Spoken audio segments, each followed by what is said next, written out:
Geldim seni sorap yine bilemok sovap bol söymegime sebep men sensiz olmanın yekesirem. Seni sorap yine bilemok sovap bol söymegime sebep men sensiz olmanın yekesirem. Söylemok diysem hem sen anama diyen onu ben kaharıma. Ya dayan barzatın barasın geriye yanıma, düşünmele sen bana.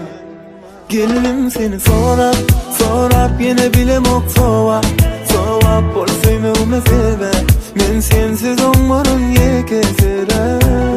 Seni sorap yine bilemok sovap bol söymegime sebep men sensiz olmanın yekesirem.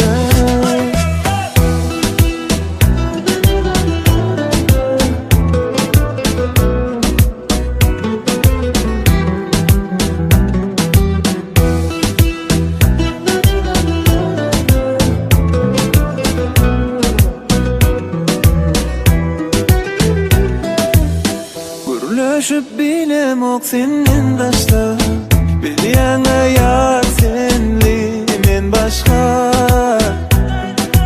Barayın yanına söyün vakta boşoştuk gerekten bize karışma.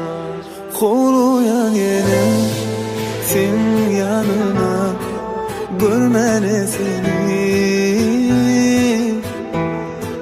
Koluyan yine sen yanına eşitmezsin sesini. Geldim seni sorap yine bilemok sovap bol söymegime sebep men sensiz olmanın yekesirem. Seni sorap yine bilemok